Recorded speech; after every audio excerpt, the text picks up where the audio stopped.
स्वामी तेजोमयानंद जी। राधे राधे। राधे राधे महाराज जी, साष्टांग दंडवत प्रणाम महाराज जी। महाराज जी, रासा पंचाध्याय के अंत में सुखदेव जी महाराज जी कहते हैं कि भक्तिम पराम भगवती प्रतिलभ्य कामम हृदय रोगम आशु अपहिनोति अचिरेन धीर।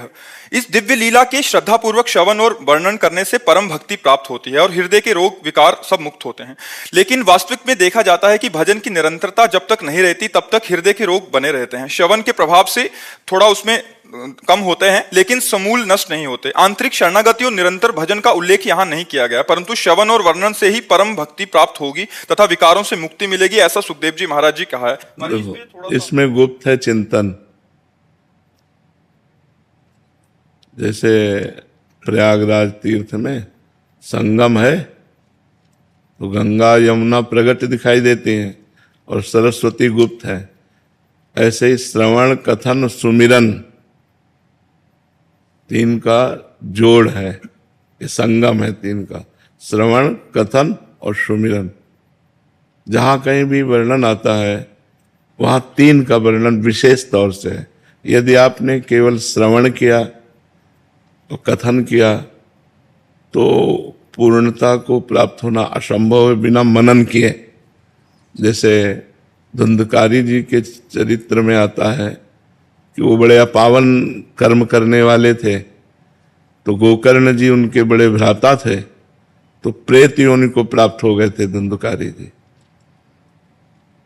गोकर्ण के सामने वो प्रकट हुए तो कभी देवता, कभी भैंसा, कभी इंद्र, ऐसे रूप विपरीत। तो उनका अधोगति को प्राप्त हुआ जीव है, तो मंत्र जप कर उनके ऊपर जल डाला तब उनको बोलने की सामर्थ्य आई। तब बोले, मैं तुम्हारा भ्राता धुंधकारी हूँ, मैंने बहुत पाप किए, उन पाप और बेविचार हिंसा इसके परिणाम से हमको प्रेत योनि प्राप्त हुई है, आप हमारा उद्धार कर दीजिए। तो उनका कि हमने आपके उद्धार के लिए गया में श्राद्ध तो दिया है। बोले, करोड़ों बार दो तो भी हमारा कल्याण नहीं होगा क्योंकि बहुत पाप किया है, कोई दूसरा उपाय आप कीजिए। तो गोकर्ण जी ने कहा, आप विचरिए, हम आपका आवाहन करेंगे, पहले उपाय की जानकारी कर लें। तो उन्होंने भुवन भास्कर भगवान को अपने तपोबल से उनकी गति को रोक दिया, स्तंभित कर दिया और सूर्य भगवान से पूछा। सूर्य भगवान ने कहा, भागवत श्रवण मात्र से महापापी भी परम पवित्र हो जाता है। गोकर्ण जी ने श्रीमद् भागवत का अनुष्ठान किया, हजारों श्रोता उपस्थित हुए। धुंधकारी का आह्वान हुआ तो एक बांस 7 गांठ का, उसके ऊपरी छिद्र पे बैठकर वो प्रेत सुनने लगा। प्रथम दिन प्रथम खंडन गांठ का हुआ, इस तरह से 7 गांठें फटी और वो दिव्य भगवत स्वरूप होकर प्रकट हो गया।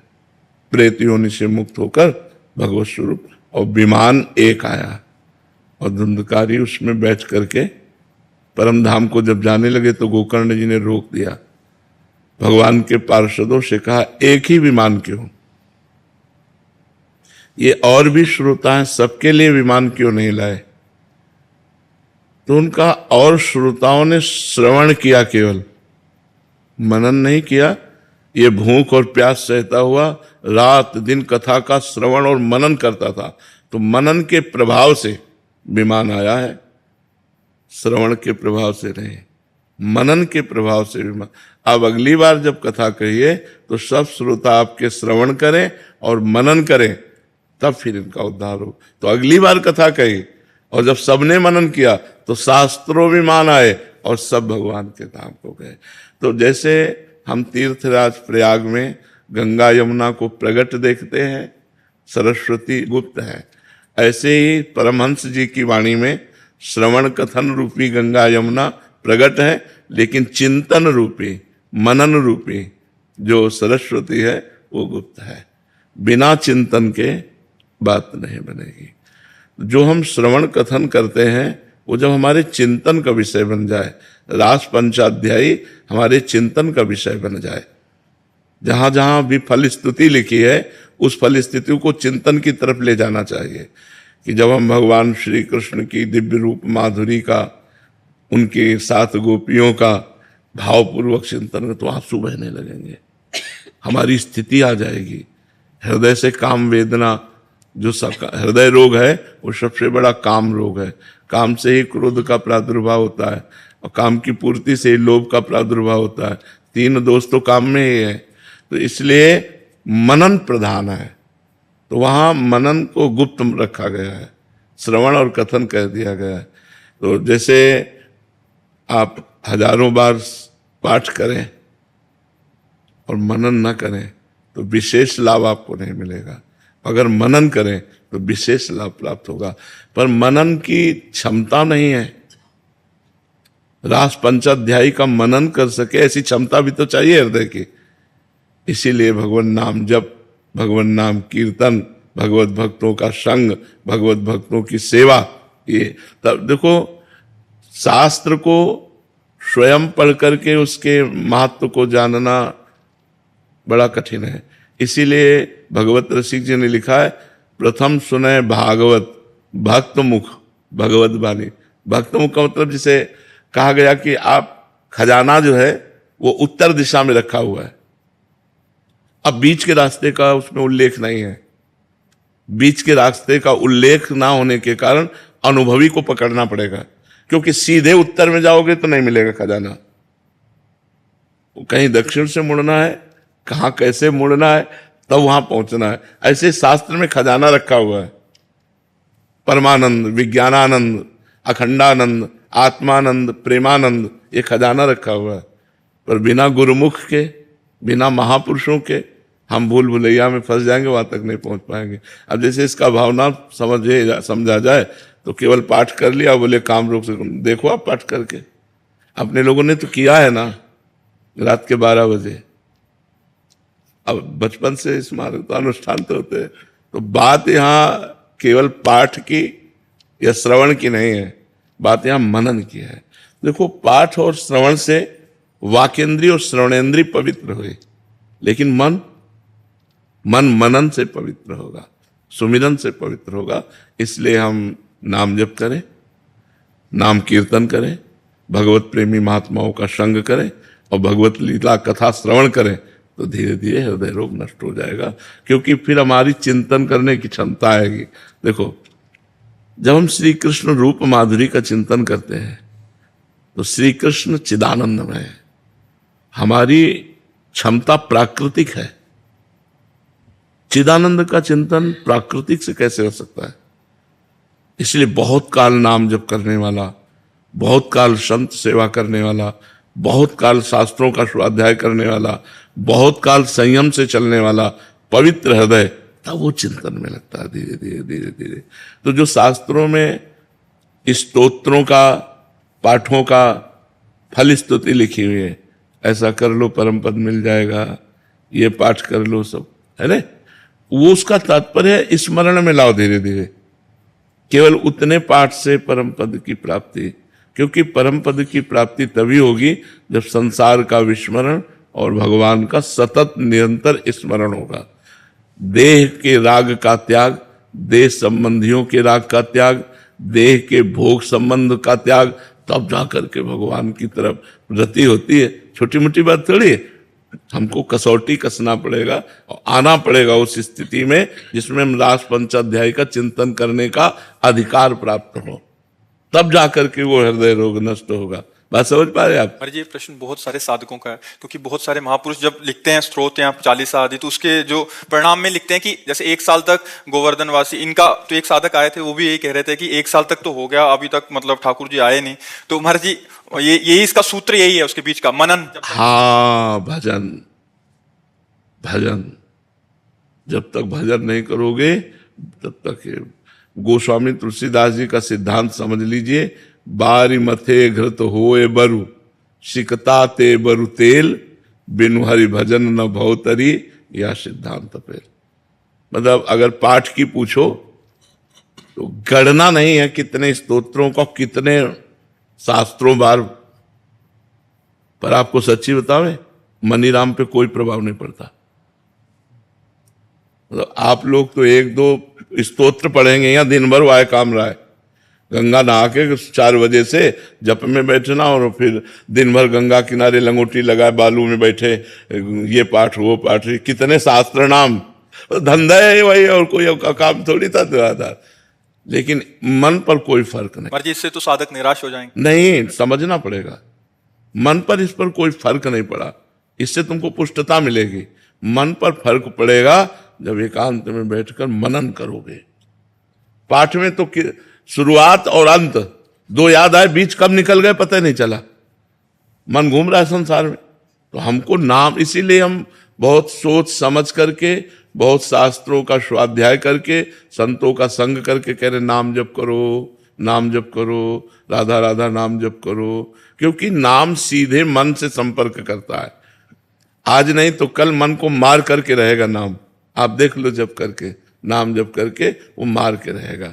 अब जैसे रास पंचाध्यायी का पाठ है, आपकी बहिर्मुख वृत्ति है, तो आप पाठ कर जाओ, न आंसू आएंगे, न रोमांच होगा, न हृदय, और आप खूब नाम जप कर रहे हो, अकिंचन भाव से रह रहे हो, संतों का संग कर रहे हो, तो आपको रोना आने लगेगा। जब गोपियां विरह गीत गाती है ना, तो उसी में आपका भी विरह जागृत होगा, आप भी रोने लगेंगे। रुदु सुष्टरम राजन कृष्ण दर्शन लालसा, और आर्त भाव आ जाए। तो जब आंखों से अश्रु बहता है, हृदय प्रेम से विकल हो जाता है और रोमांच हो जाता है, तब हृदय निर्मल होने लगता है। हृदय रोग जो है नष्ट हो जाएगा, उसी से हो जाएगा। हर समय हम रास पंचाध्यायी में स्थित रहे, बड़ी कठिन बात है। श्री कृष्ण की रूप माधुरी, प्रियाजू की रूप माधुरी, गोपी जनों का समुदाय, बंसी ध्वनि, ये सब इन यहां तक पहुंच है। हम अपने लोग देखो, यहां तक हमारी चिंतन की पहुंच है, चिंतन की बिल्कुल पहुंच नहीं है। पढ़ सकते हैं, सुना सकते हैं, सुन सकते हैं, लेकिन चिंतन की पहुंच नहीं। और चिंतन जब तक नहीं पहुंचेगा तब तक हृदय रोग ज्यों का त्यों बना रहता है। प्रभु इसमें निराश होने की जरूरत नहीं है, नहीं तो अश्रद्धा हो जाएगी अगर ये बात हमारी नहीं समझोगे। बात चिंतन से बनेगी। हम एक दो पाठ की बात नहीं कह रहे कि एक दो वर्ष पाठ की बात कर रहे हो, ना एक दो पाठ की बात कर रहे, ना एक दो वर्ष के पाठ की बात कर रहे। मतलब जिधर रास्ता महापुरुषों से मिला है, जो मिला है उसे पकड़ करके तुरंत। लेकिन बात जो बनी वो भगवान के आश्रय से और भगवान का निरंतर भजन करने से। सब करो, अगर एकांतिक चिंतन भजन नहीं है तो 8 घंटा पाठ करने के बाद भी मन विषयों में जाएगा। आप देख लो, करके देख लो। जब इस पर चढ़ा बैठा रहे, अभ्यास योग युक्तेन चेतसा नान्य, हाँ, मतलब खास बात पकड़ती है।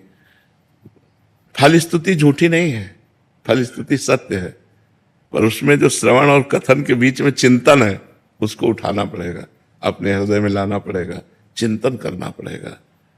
श्रवण कथन सुमिरन सेवन चित लावहें, श्रवण कथन सुमिरन सेवन चित लावहें। श्रवण कथन सुमिरन परतीति, ये जो कृपा हरिवंश की, तीनों जहां हमने महापुरुषों की बात पाई है वाणी में, तो 3 बात है। श्रवण कथन सुमिरन परतीत, परतीत माने विश्वास, विश्वास पूर्वक श्रवण करो, कथन करो और सुमिरन करो। उसमें सुमिरन गुप्त कर दिया गया है, सुमिरन उसमें गुप्त कर दिया गया है, प्रधान सुमिरन है।